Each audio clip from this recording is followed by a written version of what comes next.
In this video, we're talking about when to use the preposition by and when to use the preposition with.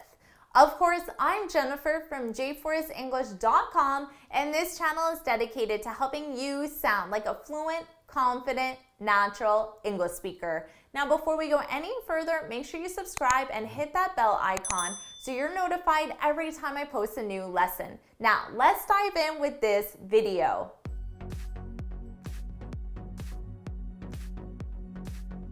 In this lesson, let's talk about when to use the preposition by and when to use the preposition with. This is a really great question that one of my students asked me. Now first, let's talk about the passive voice, because when you're using the passive voice, you have to use the preposition by. So the passive voice is formed with our subject, the verb to be conjugated according to the subject and time reference, and then our past participle. Now, you don't have to with the passive voice, but if you want to identify the someone or something, you would use the preposition by. So let's take a look at this example.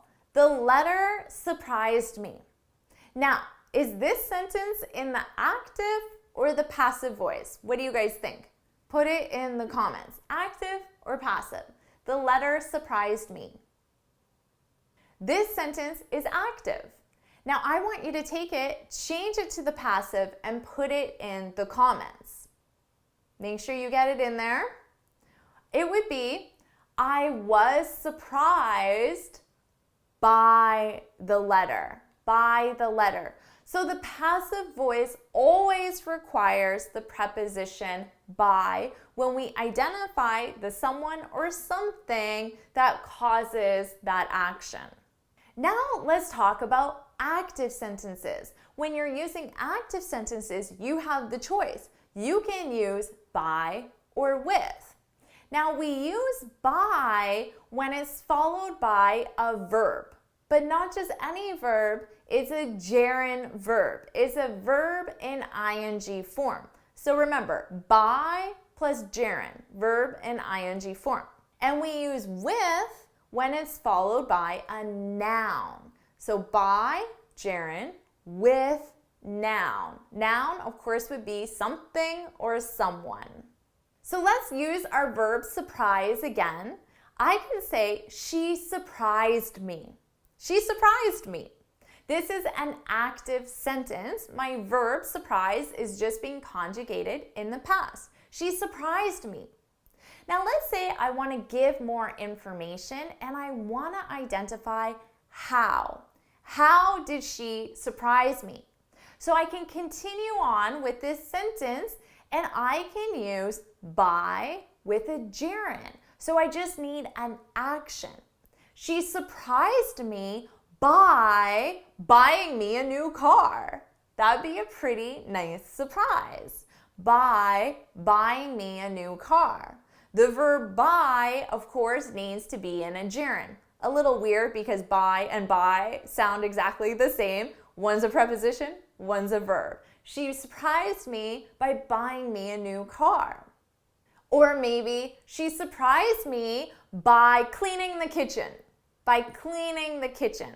So it can be any action, any verb really that makes sense grammatically, and that verb is going to be in the gerund. And remember, this just tells you how. How did she surprise you? So now I want you to try. She surprised me by, and we need our verb in gerund form. So complete the sentence and put your answer in the comments below.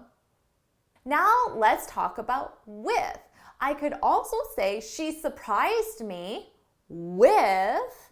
Now because I used the preposition with, I know that it's a noun that comes next. So it's a something or a someone. Now I could say she surprised me with the car, with the new car.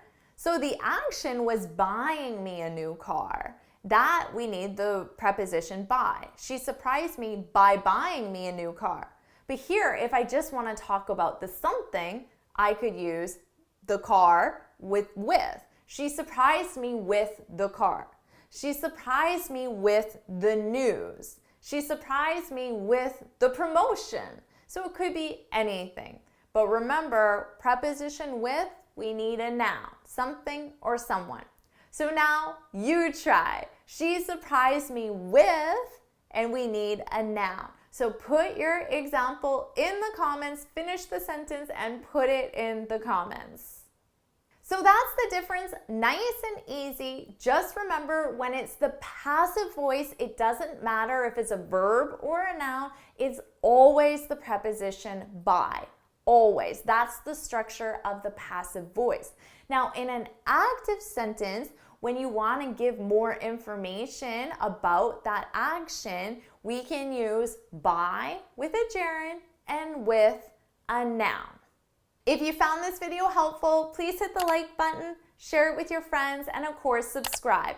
Now, before you go, make sure you head on over to my website, jforrestenglish.com, and download your free speaking guide. In this guide, I share 6 tips on how to speak English fluently and confidently. And until next time, happy studying!